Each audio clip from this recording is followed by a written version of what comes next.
이어서 MBC 뉴스투데이입니다.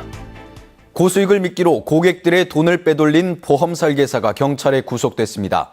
주로 노인들을 노렸는데 고객들의 보험 상품을 마음대로 바꾸고 대출까지 받았습니다. 권남기 기자입니다.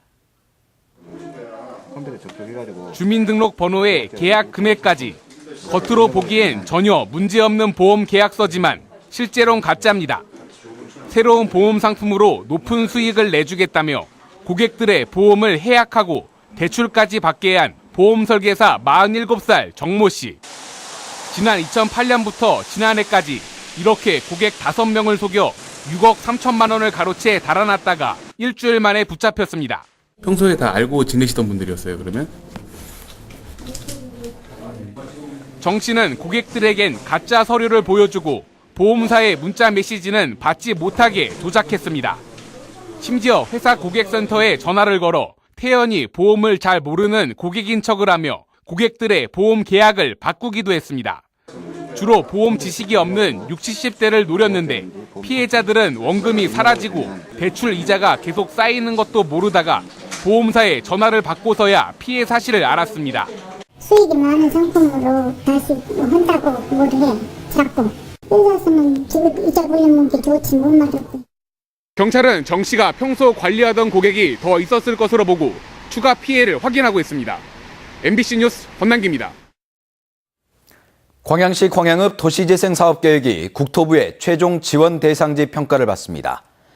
광양시는 지난달 29일 국토부에 국비 60억 원, 시비 40억 원을 들여 광양읍 일원에 도시재생 마중물 사업 추진을 내용으로 한 신청서를 제출해 1차 평가를 통과함에 따라 오늘 최종 평가를 위한 준비에 들어간다고 밝혔습니다. 한편 국토부는 도시재생특별위원회 심의를 거쳐 다음 달 사업 대상지 20곳을 최종 확정할 계획입니다. 정부의 여수세계 박람회 사후 활용 계획에 대한 지역사회 반대 여론이 거세지고 있습니다. 해양수산부는 국제관 장기 임대 등을 주요 내용으로 하는 여수세계 박람회 사후 활용 계획 정부안을 빠르면 이번 주 안에 확정할 계획입니다.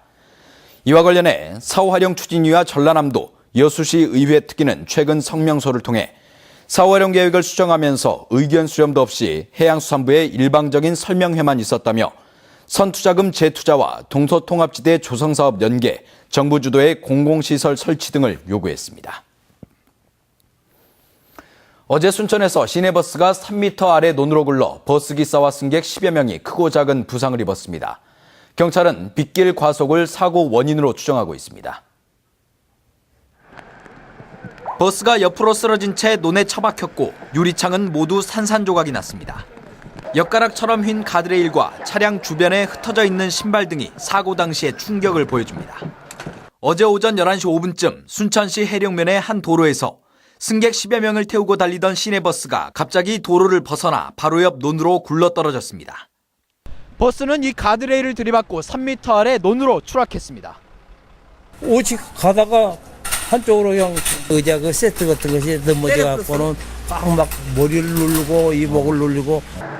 이 사고로 버스 운전기사 47살 신모 씨와 승객 62살 정모 씨 등 12명이 크고 작은 부상을 입어 병원으로 옮겨졌습니다. 특히 84살 조모 씨 등 2명은 신체 일부가 차체에 끼어 부상이 심각한 것으로 알려졌습니다. 4분 정도는 밖으로 나와 계셨고 2분이 차 아래에 깔려 있어서 저희들이 구조대원들하고 구급대원과 같이. 사고가 난 도로의 제한 속도는 시속 80km. 빗길에는 주행 속도를 20% 이상 줄여 64km 이하로 주행해야 하지만 블랙박스 판독 결과 운전자는 이를 지키지 않고 시속 80km를 넘겨 주행한 것으로 드러났습니다. 경찰은 승객들의 진술과 확보한 블랙박스 영상을 토대로 정확한 사고 경위를 조사하고 있습니다. MBC 뉴스 문형철입니다. 순천시가 농특산물 품질 인증제 취득을 희망하는 농가를 대상으로 품질 인증 신청을 받습니다.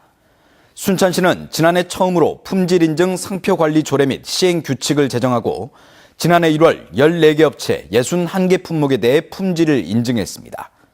순천시는 품질 인증을 원하는 농가에 대해 다음 달 1일까지 사업장에 있는 읍면동 사무소를 통해 추가 신청을 받습니다. 광양시가 시민들이 많이 이용하는 지역을 금연구역으로 지정 운영합니다. 광양시는 금연 관련 조례를 제정하고 오는 7월부터 버스와 택시 승강장, 공원, 학교 진입로 등 모두 477곳을 금연구역으로 지정하기로 했습니다.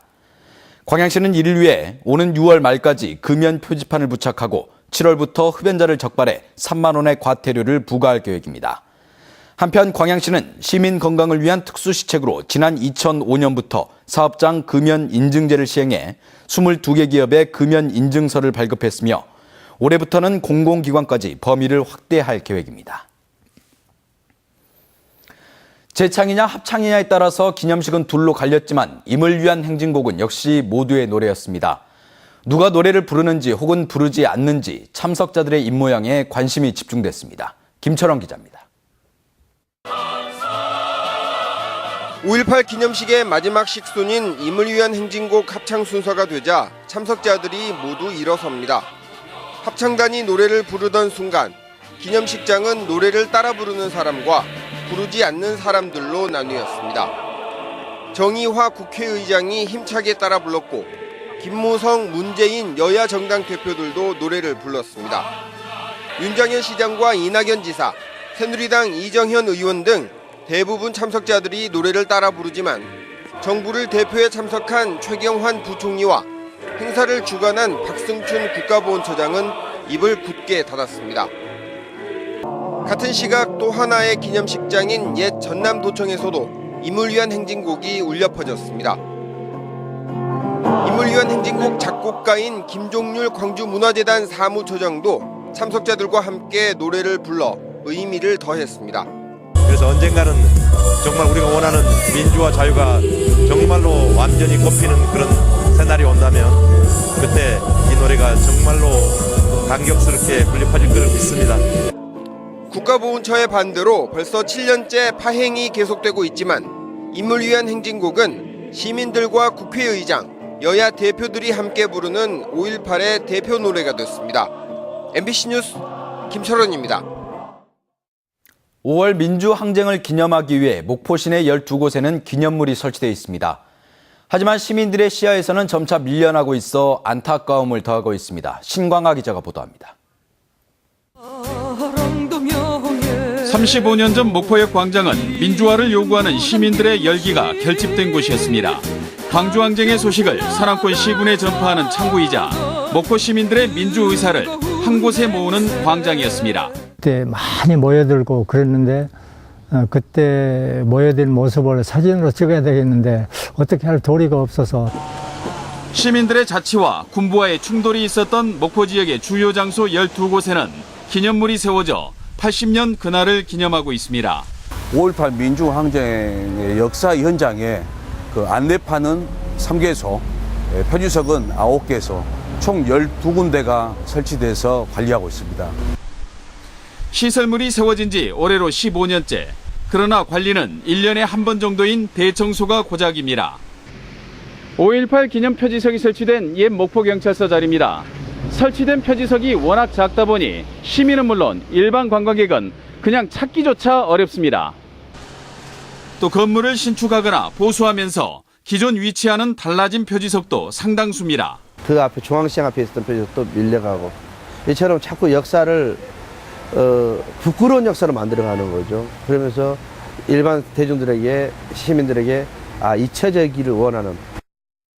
전남도청이 유혈 진압된 80년 5월 28일 새벽까지도 시민들의 열기로 뜨거웠던 목포의 5.18. 35년이 지난 지금 현장에는 초라한 기념물만이 남아 그날을 기억하고 있습니다. MBC 뉴스 신광하입니다. 새정치민주연합 문재인 대표가 초계파 혁신기구 구성안을 내놓은 가운데 주승용 의원의 최고위원직 복귀 여부에 관심이 집중되고 있습니다. 호남과 비노 세력을 대표하는 수석 최고위원이란 점에서 주승용 의원의 복귀 없이는 지도부의 정상 운영이 어려운 상황이지만 주 의원은 아직까지 최고위원직 복귀는 없다는 원론적인 입장을 밝히고 있습니다. 주 의원은 패권 정치 청산에 대한 답은 당의 강령과 정강 정책 속에 모두 나와 있으며 자신이 밝힌 공개, 공정, 공평의 원칙에도 해답이 담겨 있다고 강조했습니다.